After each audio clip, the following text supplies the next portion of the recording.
Welcome back to our channel.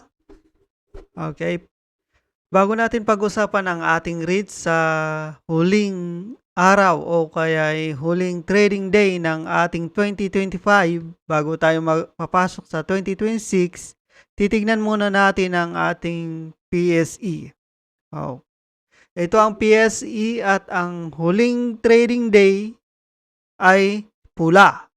So, ibig sabihin, hindi niya kinaya yung 6-1. Kung makikita natin dito, hinarang ng 6-1 ang ating PSEI at sa huling araw, ito ay naging pula. So, sana sa 2, magiging green ito. So, ang susunod sana ay green, pataas para makaya niyang lusutan itong 6-1. Dahil kung pula ay maaari itong bababa uli at pupunta siya sa 5.8 ET hanggang kung naging mas pangit ang market, baka aabot to ng 5.6. Pero kung kaya niyang lumusot ito, makakakita tayo ng uptrend hanggang 6.2. Okay? Ang maaaring okay na senaryo ng mangyari is pupunta dito, bumaba, tataas dito, maaari siyang punta lang siya dito, tapos tataas ulit.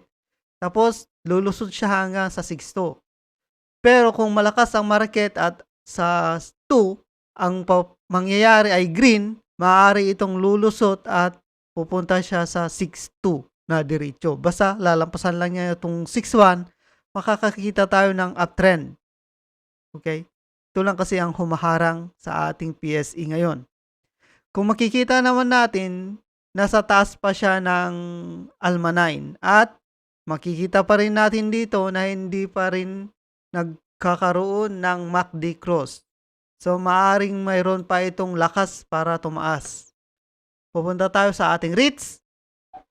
Ang ating REITs or year-end REITs portfolio, okay, pag-usapan natin, ang ating portfolio ay mayroong 11.2%.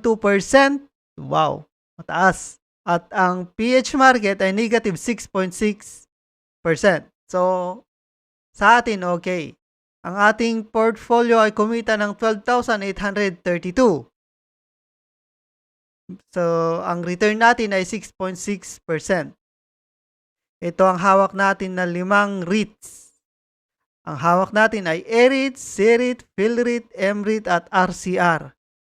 Ang total return natin ay 0.9 sa ERIT, CERIT 6.2, PhilREIT 1.9%, MREIT 5.8%, RCR is 28.4%. Kung makikita nyo dito sa RCR ay mataas ang return sa atin. Kaso, konti lang yung value na naka-invest kasi hindi tayo nakabili ng mas malaki sa kanya. Ngayon, sa tingin ko medyo mataas kasi yung presyo ni RCR kaya hindi pa ako nagdadagdag. At titingnan naman natin ang kanyang dividends. Okay.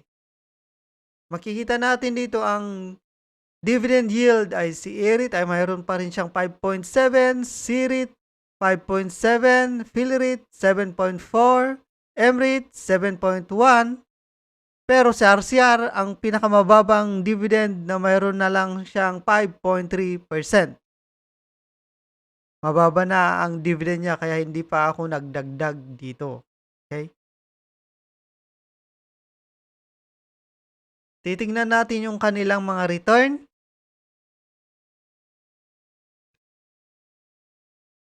Ito ang ating mga return sa kanila. Si ERIT, mayroon hawak tayong 500 shares. Kumita siya ng 195. Si CERIT, mayroon tayong hawak na 9,000 shares. Kumita ng 1,908. Si PhilREIT, may hawak tayong 18,000 shares. Kumita ng 1,058. Si MREIT, may hawak tayong 4,700, kumita ng 3,758. Si RCR, may hawak tayong 3,200, kumita ng 5,913. And total, kumita tayo ng 12,832 which is 6.6%. Take note, wala pa itong dividends kasi kabibili pa lang natin si Erit. Okay? Ngayon, titingnan natin yung kabuuan ng lahat ng ating binili na dividend stocks. Ito ang mga dividends stocks na binili natin.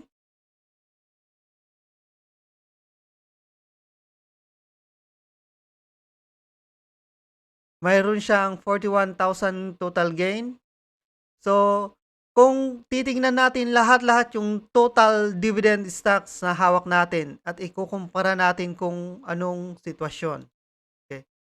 Ito yung lahat. Pinagsama ko yung ating REITs at saka mga dividend stock na hawak natin. So, kumita tayo ng 48,230. Take note, hindi lang ito kinita ng isang araw, dalawang araw, isang linggo, kundi kinita nito sa loob ng isang buong taon. Okay?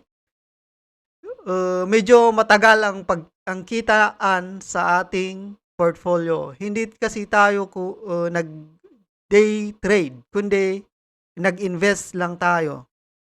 Ang ginagawa natin ay bumibili tayo at hino-hold natin to ng medyo matagal na panahon. At sinasabayan natin to ng konting diskarte. So, binibili natin to ng medyo mura, iniho-hold at inihintay ang kanilang mga dividends. Titignan natin yung mga hawak natin na stocks kung ano-ano ang mga yon. Kung makikita nyo, ang pinakamalaking hawak natin ay property stocks, sinundan ng industry at saka services. So, property ang pinakamalaki. Ito ang mga hawak natin na stocks: RCR, DMC, PhilReIT, MREIT, OGP, RRHI, URC, LCC, RLC, CREIT, Globe, ATI, Keeper, Maynilad, SGP, ERIT, MBT, Siang, ICT. Yung iba ay binenta na natin, tulad ni TEL, nabenta natin, si LTG, nabenta na natin. Ang lahat ng hawak natin ay andito. Yung mga dividend stocks, lahat ng dividend stocks sa hawak natin andito. Pero hindi lahat ay green. May mga pula tayo. Lapit natin doon para makita kung ano yung mga pula. Okay? Si RRHI, pula, negative 5.84 tayo. Si SCC, pula din, negative 6.81% tayo. At si Keeper, pula din, negative 8.49%. So, hindi lahat ay perfect. Hindi lahat ay green. At inaasahan natin na mangyayari yan sa ating investment. Hindi natin masisigurado na ang investment natin ay lahat ay magiging green o kaya 100% na kikita ang ating investment. May pagkakataon na nagiging pula ito. Okay? Ang dapat lang nating isipin is kung pula ba, namumula na ganyan, ano ba yung dapat mong gawin? Dapat alam mo ang dapat mong gawin. Ang Keeper ba is nagbago ba yung moat nila? May nagbago ba sa company? Naging pangit ba yung company o maganda pa rin?